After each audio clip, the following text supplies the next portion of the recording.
Para começarmos, é impossível falar sobre o evolucionismo sem mencionar Charles Darwin, um naturalista britânico que, no século XIX, formulou a teoria da evolução por seleção natural.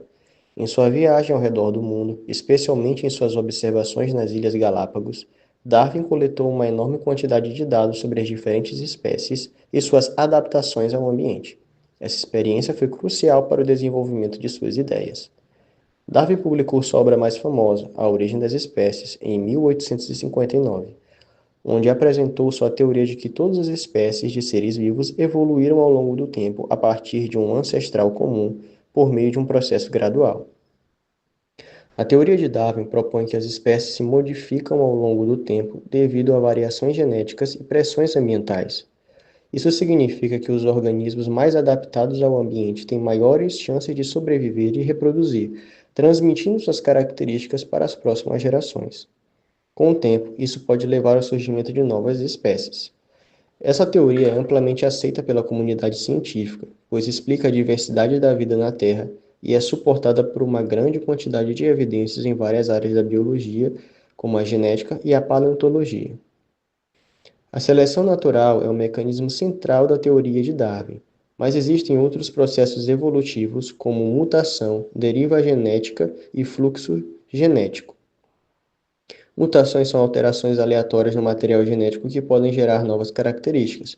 Deriva genética refere-se a mudanças aleatórias nas frequências genéticas, especialmente em populações pequenas. Fluxo genético é a troca de genes entre populações diferentes de uma mesma espécie. Esses processos, combinados, ajudam a moldar a diversidade biológica ao longo do tempo. Existem várias evidências que apoiam a teoria da evolução, como os fósseis que mostram a transição de formas de vida ao longo dos períodos geológicos. Também temos a comparação genética entre diferentes espécies, que revela semelhanças notáveis no DNA, sugerindo um ancestral comum.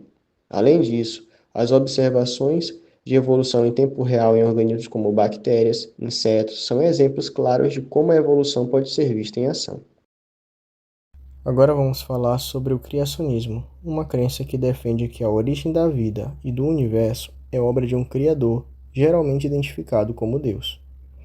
Essa ideia baseia-se em interpretações literais de textos sagrados, como a Bíblia. Um exemplo notável de criacionista é Philip Goss, um cientista e teólogo britânico do século XIX que escreveu o livro On Falos. Nele, Goss sugeriu que Deus teria criado a Terra com a aparência de antiguidade, incluindo fósseis e outras evidências de um passado que não existiu de fato. Isso é conhecido como a ideia de um fóssil ilusório, uma tentativa de conciliar as descobertas científicas com a narrativa bíblica. As principais diferenças entre evolucionismo e criacionismo. Criacionismo, criada por uma entidade divina de forma direta e intencional. Já o evolucionismo se desenvolveu ao longo do tempo através de processos naturais. Criacionismo. Todas as espécies foram criadas de forma independente e não há ancestral comum entre elas. Evolucionismo. Todas as espécies possuem um ancestral comum e as mudanças de suas características ocorrem gradualmente ao longo do tempo.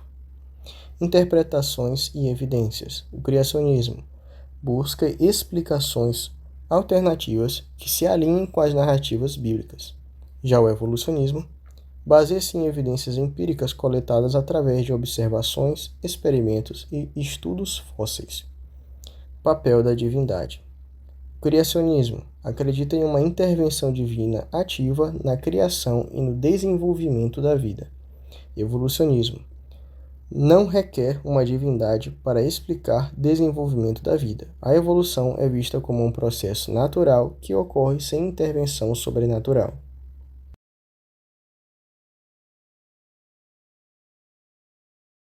Now the world